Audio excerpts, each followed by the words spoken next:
One thing that young entrepreneurs are getting wrong, it's really important to just focus on one thing to start. Like if you're just going to be doing fix and flips, just focus on one thing, get really good at it, and then move on to the next thing that might interest you, right? And grow, as you go. If you were to ask me, if I were to give an advice to someone who wants to buy a property for passive income, I would say maybe at least start with the duplex, right? Or something where you can create like an ADU or something like that. If you get sick or something happens, or if you have a tenant and the tenant leaves and it takes time to fix the property, paint it, whatever needs done, then that money is coming out of your pocket. You don't have money from anywhere else. What's one decision that's made you millions and one mistake that almost broke you? Definitely.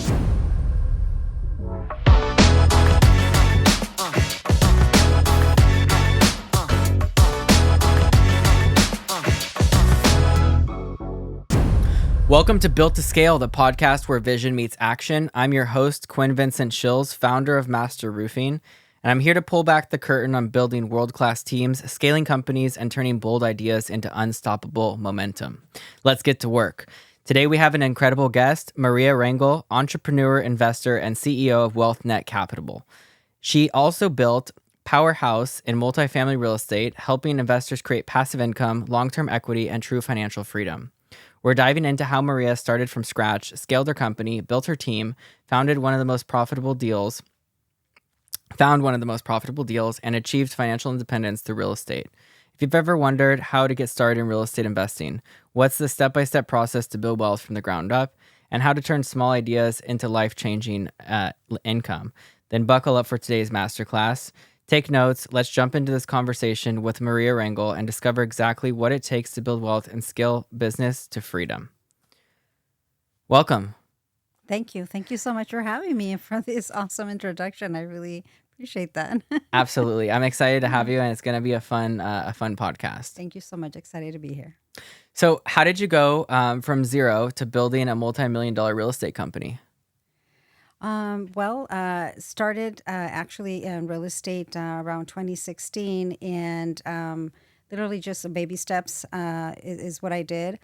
Back then, I was doing some door knocking, which is, I think, for me, it's like probably one of the most hardest things to do because, Yeah. you get a lot of doors slammed in your face and, people are upset and things like that. Totally. But, it's just really the love of helping people.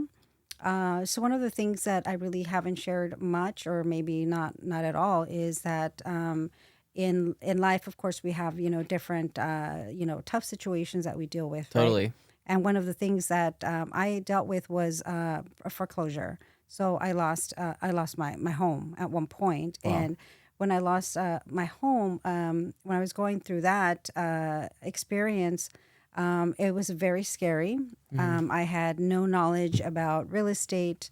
I didn't know who to ask or even what to ask. I didn't even know that, there was even a possibility to getting help, right? Like loan modifications, for example, that kind of a thing.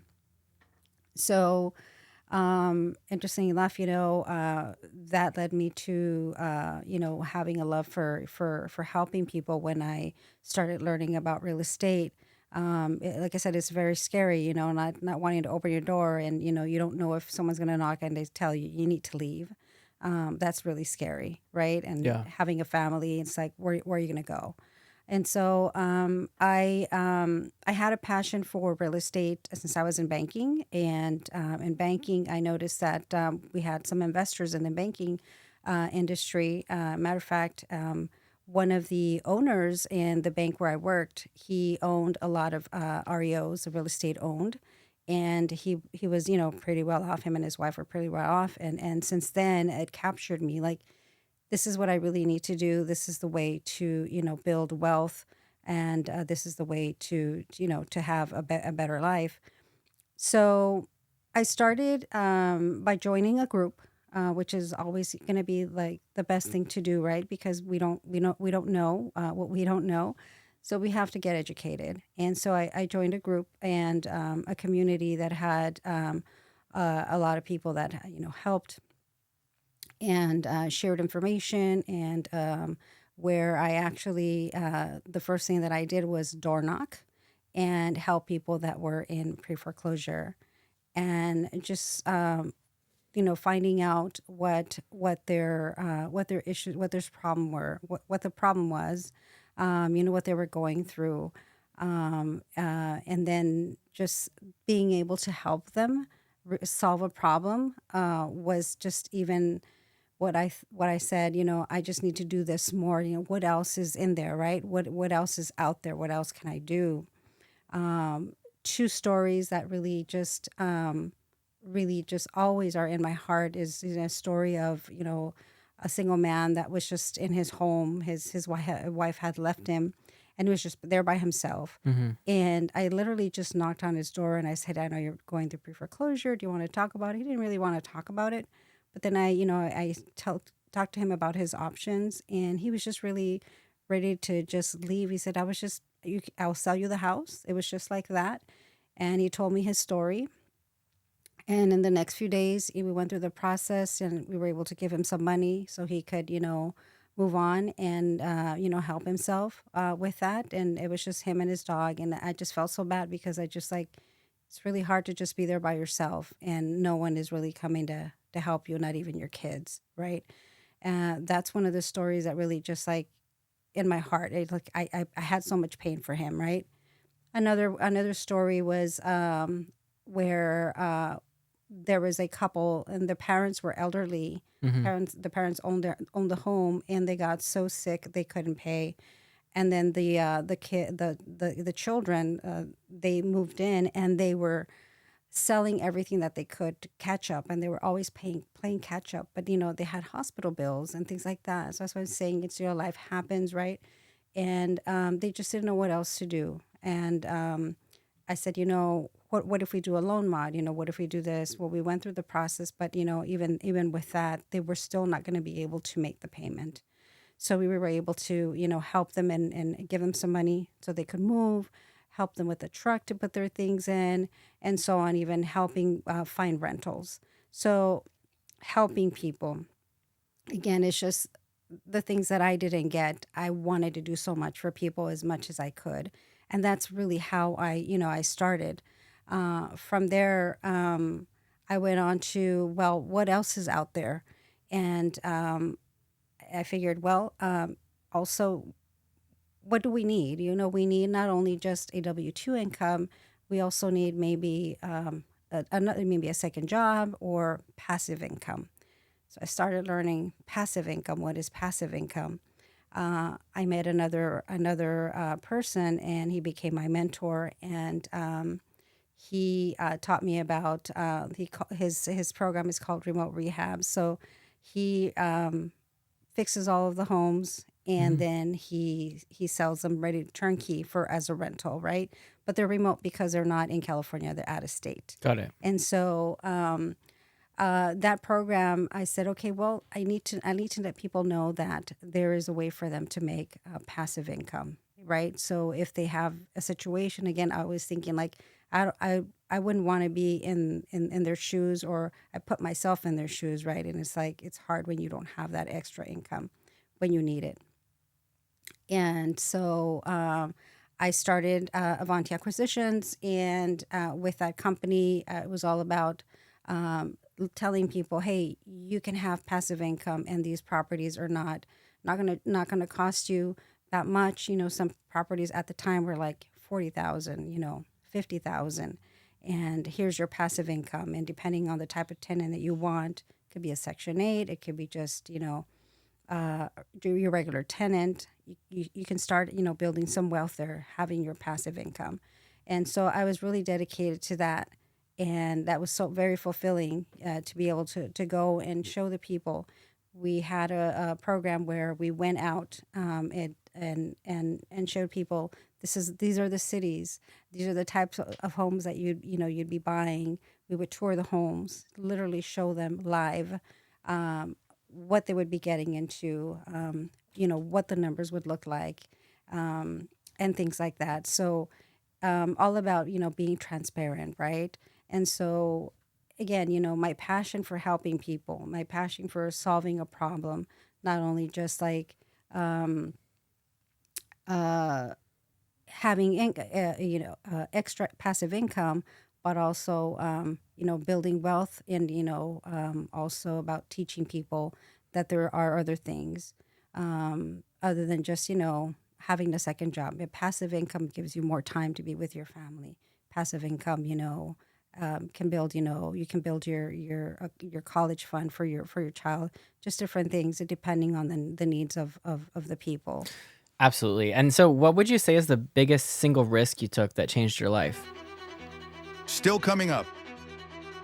One thing that young entrepreneurs are getting wrong, it's really important to just focus on one thing to start. Like if you're just going to be doing fix and flips, just focus on one thing, get really good at it, and then move on to the next thing that might interest you, right? And grow, as you go. SoCal homeowners, why pay $15,000, $20,000, or even $30,000 for a new roof when instead you can get a new roof for only less than $100 per month? Here at Master Roofing, we serve homeowners with high quality roofs with no hefty upfront costs. So give your house the roof it deserves with zero down and low monthly payments. Why wait? Click the link below to get you a roof you deserve for payments you can afford. The biggest single risk that I took was putting myself out there, and not having fear that people were going to reject me. Got it. But also starting to invest myself. Mm-hmm. And I think I consider that a risk because I didn't know. I was so scared at the time when I took that risk, per se. I was a single mom by then. Mm-hmm. And I said, well, I have this money. Do I really want to invest it rather than keep it in my savings? What if I need something? What if my kids need something? And that was really scary. But that was, I think, one of the biggest risks that I took. But again, it is scary. And a lot of people are scared to invest because we don't know.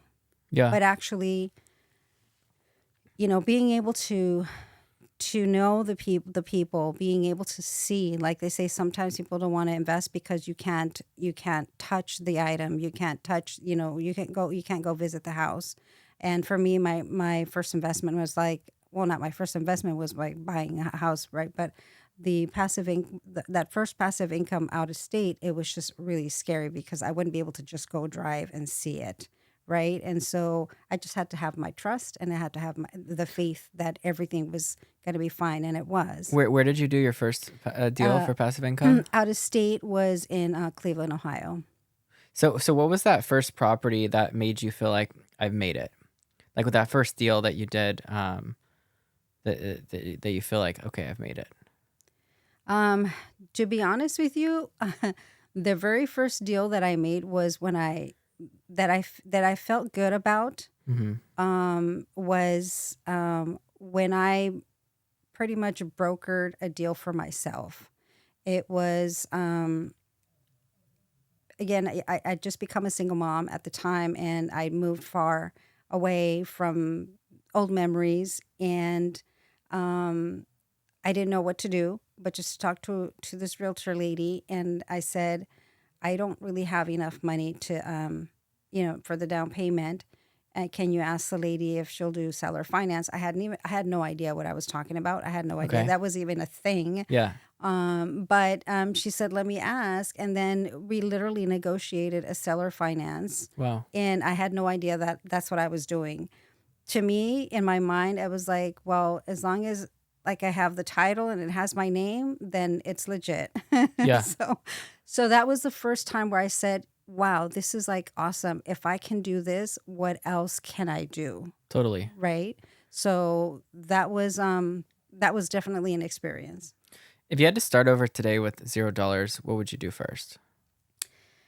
If I had to start with $0, I think definitely join a community.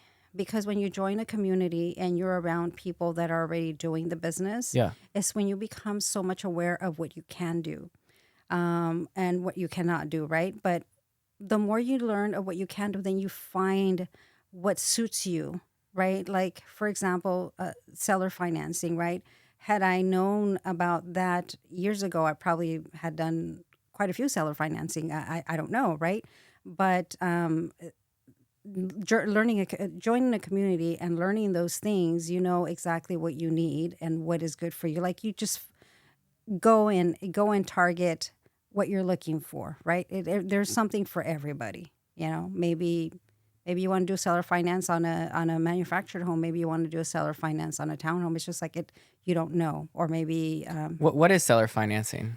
seller financing is where when the owner will actually be the bank. So you're literally instead of getting a loan, they're financing. They're financing the loan to you, and they have their own terms. You negotiate the terms that are agreeable to both of you. So you don't make the payment to a bank. You're making the payment to the seller that's selling it. Got it. So you'll still instead of having like a mortgage with the bank, your mortgage is really with the person who's selling you the house. Correct. That's interesting. Yes. What's one decision that's made you millions and one mistake that almost broke you? Definitely one decision that has been very fruitful is taking action. And the mistake that I have probably made is not taking action. Yeah. Literally, it's just the opposite, taking action and not taking action. Sometimes like I said, it is scary. I think for the most part, most of us, or a lot of people, it's just the fear of the unknown. But as long as we know, we learn, we get to learn, and we get to be around people that have more knowledge than us. Totally. That's the key to crossing that hurdle. And You have to take action. You have to take action. How do you spot like a real estate deal before anyone else sees the opportunity? Well, there's a real estate deal can be really just about anything, right? Okay. But it could be a seller finance, right? It could be where someone passed away and they need to sell. They don't want to put it on the market. They just want to sell it to you. It could be a wholesale. It could be something that where you're driving down the street and this house is totally distressed, right? And you can go knock and say, hey, or send a mailer and say, hey, I want to buy your house as is. So there's just different ways to spot one. It's depending on the situation, right? I think it's just a lot of opportunity in that aspect. When did you feel finally financially free? Basically, that's a pretty tough question, but when I felt financially free was just as I continued to do my investments. Yeah. And just not having the fear, but just like knowing that the passive income is there and knowing that whether something happens or not, that passive income is there to help me. Not like when I was before where I didn't have anything to help me. So now that you have the passive income from the properties, it gives you peace of mind. Yes. And that freedom. It gives me that freedom, yeah. Now, one thing for me that I think is like really important, passive income is fruitful in any way you can get it. But if you were to ask me, if I were to give an advice to someone who wants to buy a property for passive income, I would say maybe at least start with the duplex, right? Or something where you can create like an ADU or something like that. Because if you get sick or something happens, or if you have a tenant and the tenant leaves, and it takes time to fix the property, paint it, whatever needs done, then that money is coming out of your pocket. You don't have money from anywhere else. But if you have like a duplex, you have a second tenant there, or even a quadplex or something, you have more tenants coming in while paying rents while something is vacant. And that's the beauty of having multiple rather than just the one that it's going to be vacant, and it's not going to make you money. Maybe you did good for 6 months, but maybe it's vacant for 6 months and then you're kind of wiped out. I understand. And like what's one thing that you think young entrepreneurs are getting wrong about building wealth today? One thing that young entrepreneurs are getting wrong, well, probably just maybe having a shiny object syndrome. Maybe Okay. thinking, oh, this one or that one, and not really focusing on one thing. Mm-hmm. It's really important to just focus on one thing to start. Like if you're just going to be doing fix and flips. Just focus on one thing, get really good at it, and then move on to the next thing that might interest you, right? And grow, as you go. But potentially that could be it. Being open to learning real estate, I think, is also probably one of the things. Maybe they just don't know that they can. What's one thing that like you use ChatGPT or AI for to help make better investments? Literally, last night, I actually did use ChatGPT. I was I was doing an analysis on a multifamily unit in Tucson, and the Tucson market is going through a time where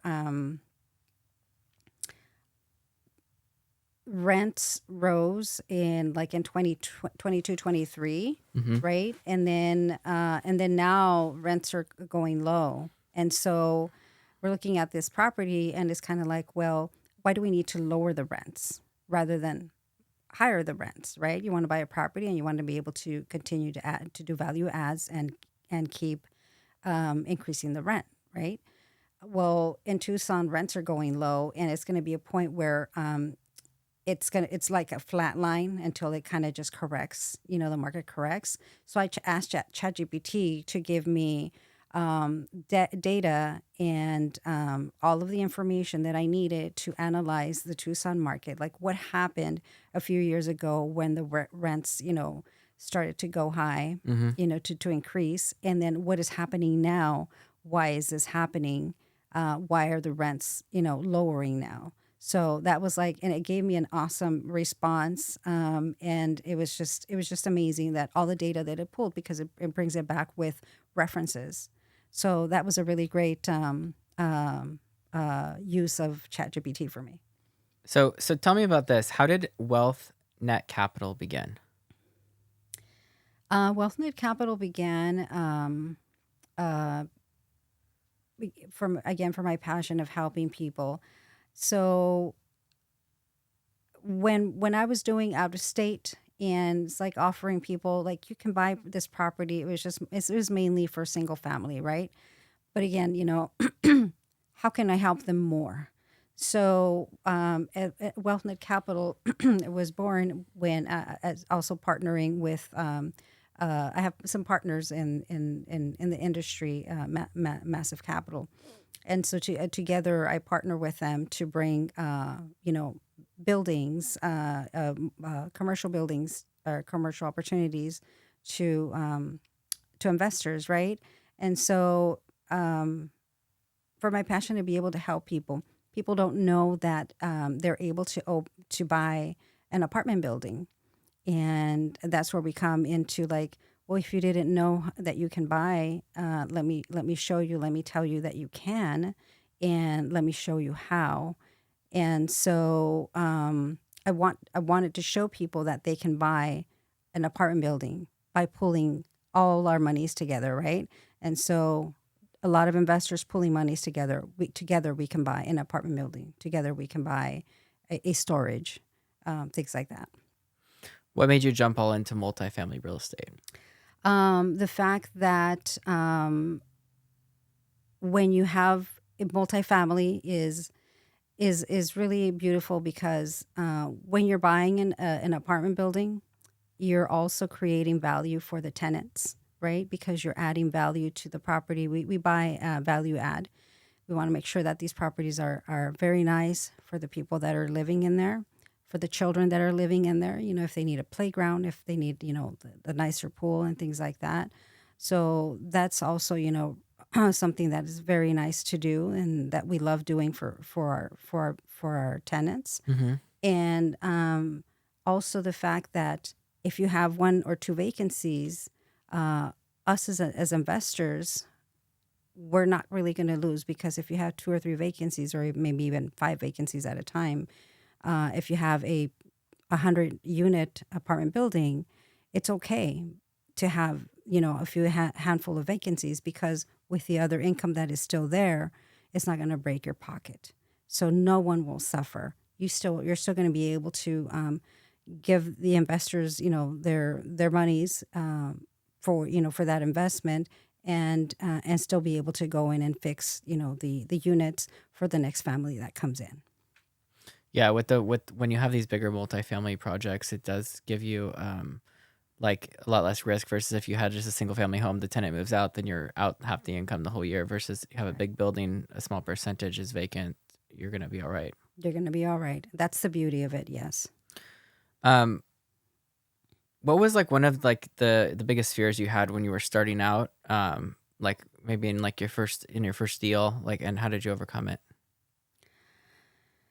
Uh, the f- the very first deal that I ever did was a fix and flip, right? And so I think, as far as real estate is concerned, at the time there, biggest fear was, hey, let's do this fix and flip, but hopefully it's not going to stay on the market that long, right? 'Cause you don't know how long the property is going to stay there, and if it stays on the market for a long time, then again, that's loss on in your pocket. So that was one of my biggest fears. Like, hopefully this doesn't stay in the market for that staying in the market for a long time. But as far as like multifamily, I think it's just like, um, is it going to be a lot of work? Um, but at the end of the day, even if it is, there's a lot of teams working together. You got your property manager, you got the general partners, and just big teams. So you're not alone. What were some of like the biggest sacrifices you had to make early on in building this for yourself? Definitely, I probably would say just time. Having starting real estate is has been like my second job, Hmm. right? And so, making sure that I'm dedicated and making the time, right? Because it could be very easy to say, "Yeah, well, I'm tired. I'm not going to make the time," and staying focused. But I think that was just that, and just maybe sometimes sacrifice a little bit of time with, not being with a friend, or with maybe even moving dinner with my daughter, something like that. Minor sacrifices. Yeah, it does take a lot of sacrifice though to build something, right? Like that time away from family or friends and things like that. It does add up over time. Um, when did you realize that you couldn't do it alone and you needed to start building a team? Um, well, that's definitely when I started wearing too many hats, right? Like, maybe you're doing social media, maybe you're networking, you're sitting on the computer looking for deals or analyzing it. If you're wearing too many hats, it's definitely a time where, you'll find that you need to start, adding some help, adding a team, right, to help. And so I think that for me, that definitely when I realized that it's just like too many hats, and when you have that, it's hard to really accomplish much, right? For sure. Yeah. So if you want to accomplish more, then you need to have a team, right? You need to have partners. And who was your first hire and how did that change your business? The first hire was actually, my daughter helps me, and so definitely changed a lot, because it's just conquer and divide. You do this, which is things that were not as hard as Yeah. difficult, and I would do the most difficult things, and so um, that's pretty much. It was just like gaining back time. So how do you find and then hire and keep the right people in real estate investing? Um, Keeping the right people in real estate, or is in a team in general, is really just like analyzing the different roles, and then also analyzing who has what skills, and making sure you have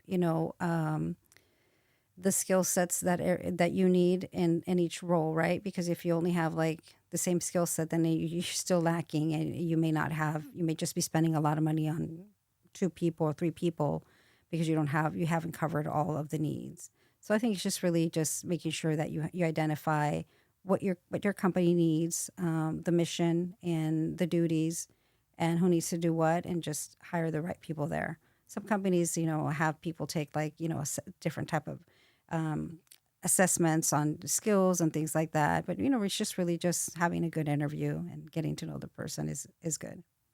Have you ever had to fire someone? I haven't had a need to fire anybody at this point. Well, that's awesome. Yes. You have a good team, huh? Yes.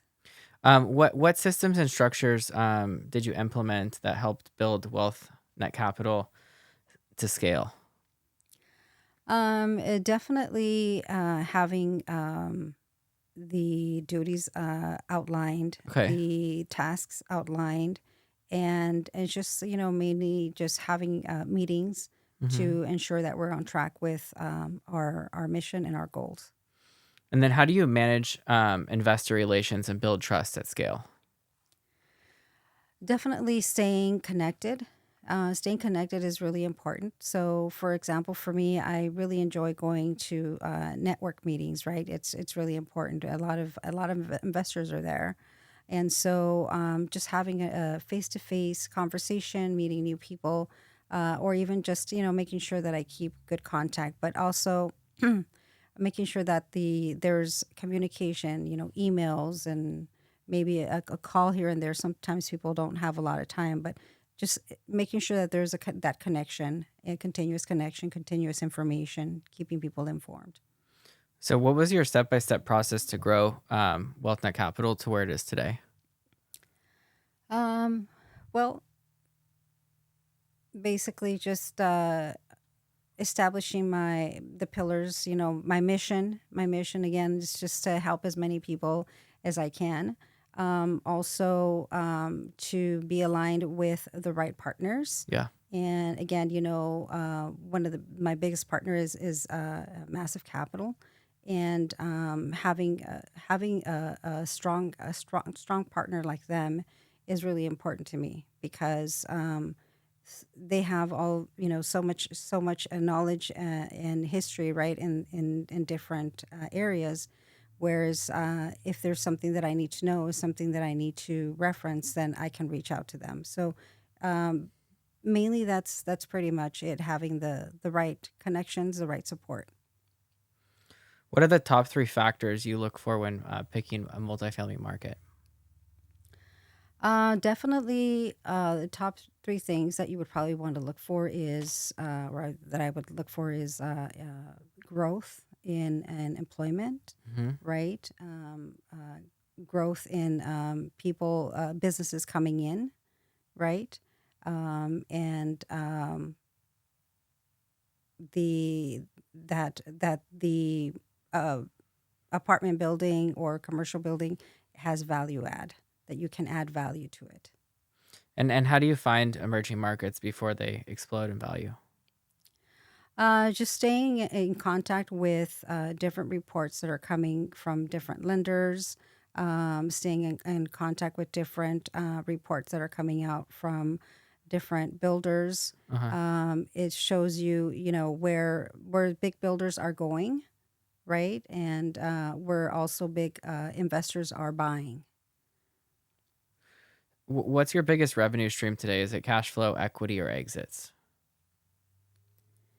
Um, the biggest revenue is going to be usually the exits, because again our focus is value add, and when you have value add, well, you double your money by the time your investment comes out, right? Sometimes when you have so much value add, Mm-hmm. and it's a great property where you can have so much value add, by the time you sell it, it's like a huge fix and flip, right? The more you add it to it, the more the that it will have it add value to the property, right? And so when you sell it, a cash exit can give you more than two times your investment back. And how do you structure your deals to protect investors while scaling your own wealth?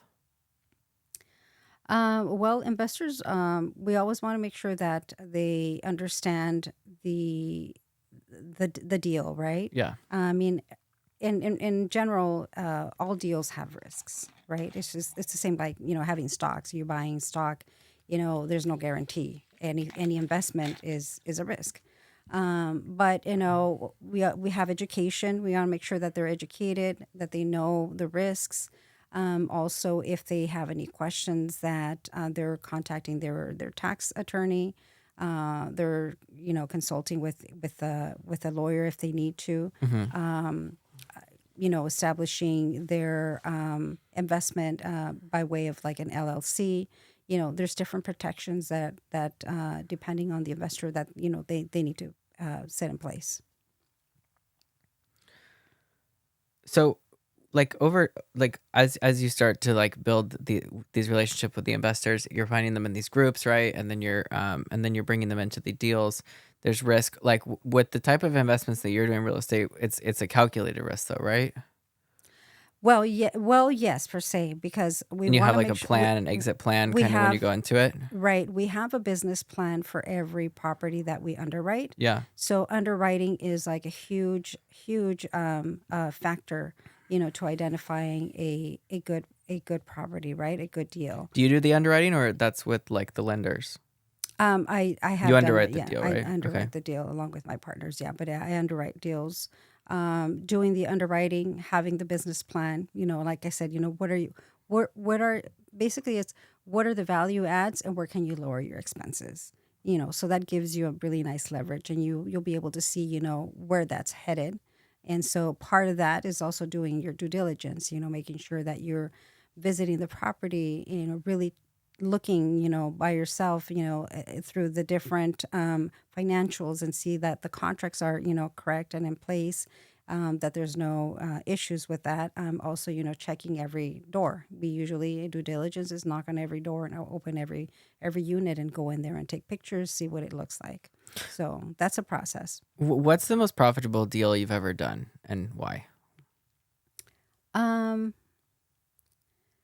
Definitely a multifamily deal, but What made that the best deal? What's I the story behind it? almost every deal is like the best deal. It's just I think it's just really the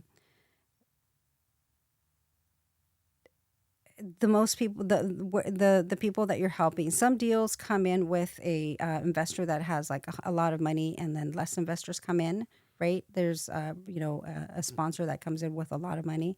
Sometimes there's deals that have a lot of investors. We have our 506B and we have our 506C investors, right? Which are depending on what they make as an income for the year.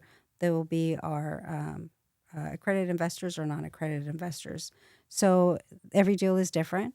But well, for example, recently had Vale in Sealy, Texas. Beautiful property, and that one, for the most part, what we look at is having a return, like I said, of 2x or more for the investors, and it's just having to be able to ensure that people are going to get their investment back.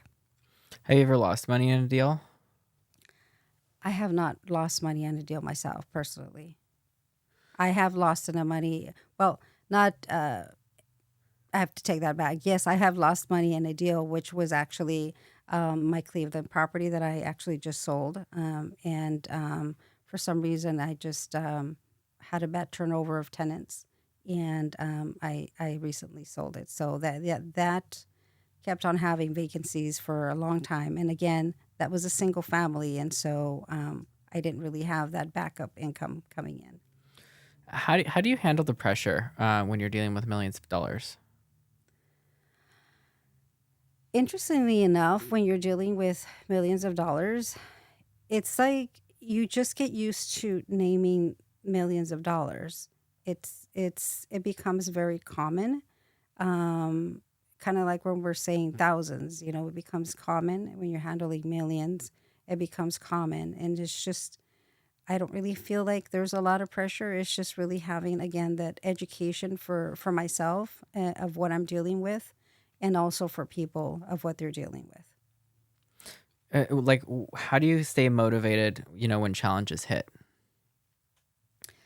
I stay motivated by making sure that I'm on track with everything. Staying motivated is it. It was in the past I would get a little bit um, heartbroken per se, right? Mm-hmm. You know that, oh geez, if something doesn't go through, I may not be able to help people, but just knowing that I've helped a lot of people already. People are building wealth. People are, you know, being able going to be able to pursue their goals. Some people invest because they want to just travel the world or retire and travel the world, or maybe they're investing because they want to have that income to take their kids to the next family vacation, right? Depending on what they're doing. So those things, those stories are my more motivation, right? Every time I think of someone that I've helped or a certain special situation, that is my motivation. I like that. How are you using like you mentioned like a little bit about the ChatGPT, but like how are you using AI and ChatGPT to gain an edge in real estate? Um, Mainly just to do the research The on market the research. the market research. Yeah, it provides really great, valuable information. What's your favorite prompt to use like when you're looking to do market research? It's mainly just I just tell it like it is. Like, hey, this is what I'm looking for. I'm looking for data on this market, and I need to know if it's an MSA, if it's like a well-known area. What's the population, right? Which is one of the big drivers of population. Where is it going in the future? So it's like super important to know what's coming in. If there's nothing coming in, like there's no new builds, there's no new businesses coming in, it's just going to be stable, right? But if you have a market where you have a lot of new companies coming in, like some companies are moving out and going maybe to like to Arizona or maybe going to Texas, right? You know that there's going to be a lot of employment. So that's the data. That's I think my favorite prompt. It's just tell me what's coming in. And it's able to analyze like the trends in the market, and it will tell you kind of like that this is a market that's going to explode. Yes, it actually tells you what's coming in. Many times it tells you the name of the companies that are coming in, what they're bringing in as far as revenue, how many jobs they're going to be creating. Even ChatGPT can also sometimes bring back like a graph. It's really cool how it analyzes things and gives you like the graphs of what that's going to look like in the future. And you said MSA. What is MSA? It's where the if it's like uh, the area where you've got the hospitals, you've got Like the main infrastructure? the main infrastructures, you got colleges in there, you've got Okay. you know like big businesses. Like every time we see like a Walmart and a Starbucks, we know that there's going to be a lot more businesses coming and follow. Got it. Okay, that makes sense. Um, do you see AI replacing parts of traditional real estate investing process? It is possible, yes. I mean, there's a lot of things that you can now do with AI. Potentially, you might be able to tell it to underwrite something for you, and it might be able to do it. I mean, a lot of new things are coming up with AI. So, what's your ultimate goal for wealth net capital over the next 5 to 10 years? My ultimate goal is to help as many people as I can, starting on with their investments and building generational wealth for their families. How much wealth do you aim to generate for your investors by then? I mean, it depends. Some people. It depends on. It really depends on when people start, right? If if you're starting, at a younger age, you can generate, I don't know, millions, right? If you're starting at an older age, you could also generate millions, but then because it's compounding earnings per se. It's like compounding interest, compounding earnings. But I hope that no, I don't know, $20 million a person, depending on when they start investing. So, if you were 21 today, what would be the exact steps you would take um, to be like, let's say wants to be where they want to be at 30? Like, what would be those steps you would take for those 10 years? I definitely start by, first of all, getting the education that I need, right? Yeah. And just taking action. starting to invest. So I think one of the most important things is sometimes we don't have all of the monies for that first investment. So find someone or find a few people, team up, and get started, and put your monies together, get started. So that's what I would do for myself: team up, and get started, and then just keep on compounding that, giving that snowball effect. What advice do you have for someone who is aiming or wants to have financial freedom in real estate? I would say just take action. Find the community that fits you. Like they should go into brokerage. They should go to like a real estate investing club. Like where should they what take action in what direction? There are, depending on the investor, some people really don't have a lot of time. So the beauty of webinars, the beauty of, even YouTube, right? Go look for a resource that suits you at the time and your schedule. Mm-hmm. Because even if you're looking at YouTube, businesses are telling you, if you need to connect with us, the link is below to connect with us, right? So just find the resource that suits you. If you're going to be looking at, storage, if you're going to be looking at multifamily, just Google whatever it is that you're looking for, whatever it is that you're interested in, and just go connect with people. If you can't go in person, attend webinars. There's always going to be a webinar that you can attend, even if it's once. Make a connection with one of those leaders that's in there, or a sponsor that's in there, and then start building, that relationship, and ask a lot of questions for sure. I love that. The questions thing is super important. Like, don't be afraid to ask questions. You need to do that in order to grow, because somebody knows something you don't know. And I like how you kept saying throughout this whole podcast that you don't know what you don't know, right? Yes. What's the one thing you want your legacy to be in the real estate industry? For sure is just the fact that I help people. Mm-hmm. One of the things that I'm passionate about is also being able to help more women, become part of, if they don't want to be part a business owner, say, right, take action in investing, because there's a lot of single moms out there, right, or maybe even single dads, struggling, right, and again, the last thing you're going to think is, where do I invest? You're just thinking about, how do I make ends meet, right? And like I said, I was in those shoes, but it's super important to just take a little bit of your time to do that, because that's definitely going to help you long term, right? And your family. And so definitely, I would like my legacy to be that, I've helped, I don't know, maybe 50,000 people or 100,000 people get into real estate investing. Where can people find you, follow your journey, and invest alongside you? Absolutely. I have my LinkedIn connected to my Instagram, and my Instagram is Maria Rangel Official. You can find me there, and go into my LinkedIn. My link tree. My link tree is in there, and my connections are there. Perfect. Maria, that was powerful. I appreciate you pulling back the curtain and sharing your journey, the wins, the losses, and the mindset, the strategy. These are the kind of conversations that move people forward, and I know this one will stick with our audience. Thanks for tuning in to Built to Scale. If you got value from today's episode, do me a quick favor, subscribe, leave a review, and share this with someone building something great. Your support helps grow the show and makes it easier for me to bring on even bigger guests and incredible guests here like Maria Rangel, so thank you.